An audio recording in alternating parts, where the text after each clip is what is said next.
ਹਾਂਜੀ ਸਤਿ ਸ਼੍ਰੀ ਅਕਾਲ ਸਾਰਿਆਂ ਨੂੰ ਜੀ ਵੈਲਕਮ ਟੂ ਐਚਐਸਪੀ ਕੰਸਟਰਕਸ਼ਨ। ਅੱਜ ਆਪਾਂ ਇੱਥੇ ਬੇਸਮੈਂਟ ਦੇ ਪ੍ਰੋਜੈਕਟ ਦੇ ਵਿੱਚ ਹੈਗੇ ਆ। ਇੱਥੇ ਆਪਾਂ ਸਬ ਫਲੋਰਿੰਗ ਦਾ ਕੰਮ ਇਸ ਟਾਈਮ ਜੋਰਾਂ ਸ਼ੋਰਾਂ ਤੇ ਚੱਲਦਾ ਪਿਆ ਤੇ ਇਹਦੇ ਵਿੱਚ ਆਪਾਂ ਇੱਕ ਨਵੀਂ ਚੀਜ਼ ਕੀਤੀ ਹੈਗੀ ਐ ਸਬ ਫਲੋਰਿੰਗ ਵਾਸਤੇ rather than the traditional sub flooring. We used Doro span. This is an insulation. It's like has a double-sided paper barrier. You can see that. This is basically for the thermal break. In this basement, this house is I think 1 ਸਾਲ ਪੁਰਾਣਾ ਹੈ ਤੇ 1 ਸਾਲ ਤੋਂ ਹੀ ਘੱਟ ਹੀ ਪੁਰਾਣਾ ਹੈ। ਇਸ ਕਰਕੇ ਇਹਦੇ ਵਿੱਚ all interior and under the slab moisture barriering waterproofing is all done. ਤੇ ਇਸ ਕਰਕੇ ਸਾਨੂੰ ਇੱਥੇ ਇੰਨੀ ਕਿਤੇ ਲੋੜ ਨਹੀਂ ਸੀ ਕਿ ਆਪਾਂ ਫਲੋਰ ਸਬ ਫਲੋਰ ਪਾਈਏ ਤੇ ਇਸ ਕਰਕੇ ਆਪਾਂ ਇਹ ਯੂਜ਼ ਕੀਤਾ ਡੋਰੋ ਸਪੈਨ ਦੀ ਆਪਾਂ ਇਨਸੂਲੇਸ਼ਨ ਵਾਲੀ ਜਿਹੜੀ ਕਿ 3/4 thick ਹੈਗੀ ਆ ਤੇ ਜਿਹਦੀ R value we is amazing. It was somewhere here. Its R value is 2.81 and is 32 is like a per square foot is like it can take the pressure. So in one as a thermal break वास्ते use करके इधर पर आपको 5/8 दी कीती है ये OSB. This is a plywood.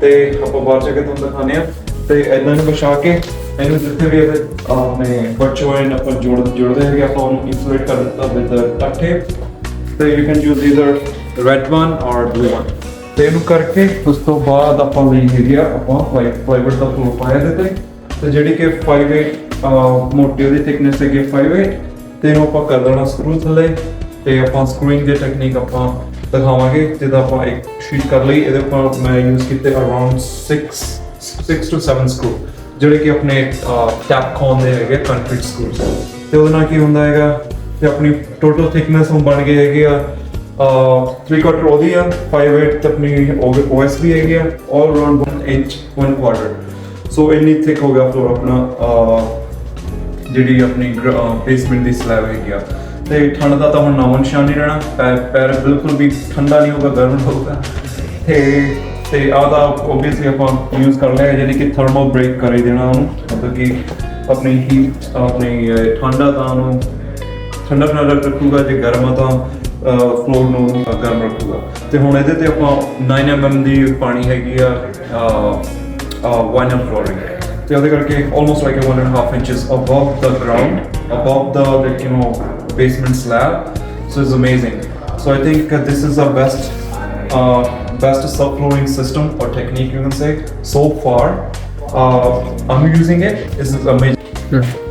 ਹਾਂਜੀ ਇਹਦੇ ਚ ਆਪਾਂ ਯੂਜ਼ ਕੀਤੇ ਹੈਗੇ ਸਕਰੂ ਜਿਹੜੇ ਹੈਗੇ 316 2 3/4 ਦੇ ਹੈਗੇ ਤੇ ਡਾਇਮੀਟਰ ਉਹਦਾ ਥਰੂ 16 ਹੈਗੇ ਤੇ ਲੈਂਥ ਉਹਦੀ ਹੈਗੇ 2 and 3/4 ਜਿਹੜੇ ਪਲੈਟਫਾਰਮ ਦੇ ਹੈਗੇ ਤੇ ਫਲੈਟ ਫਲਸ਼ ਹੋ ਜਾਣਾ ਤੇ ਓਬਵੀਅਸਲੀ ਦੇ ਨਾਲ ਹੁਣ ਆਪਾਂ ਕਰਨਾ ਹੈਗਾ ਗਰਾਊਂਡ ਦੇ ਵਿੱਚ ਕੰਕਰੀਟ ਦਾ ਸਕਰੂ ਜਿਹਦੇ ਵਿੱਚ ਆਪਾਂ ਸਭ ਤੋਂ ਬੈਸਟ ਹੈਮਰ ਡਰਿਲ ਦੇਣਾ ਜਿਹੜਾ ਕਿ is better than using a DeWalt regular hammer drill with the power by the battery, but this is much faster. This is like it takes a couple of seconds and this might take 10 seconds, so it's way faster like if you want to do it. So before you starting, use this earplugs. They're gonna help you because this thing is noisy, very noisy. So here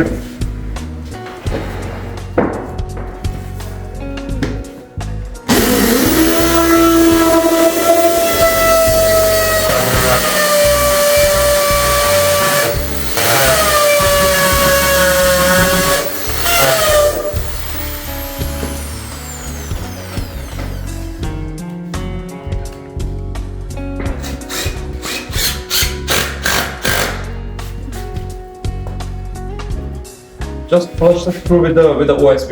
Don't go like over deep, otherwise you're gonna be like it won't be that strong like if you flush with the OSB. So this is the technique. So just go with the 1 2 3, one right middle and 3 on the end. So that's it. That will cover your whole plywood. Like there will be no bounciness or anything. So that's it. Thank you.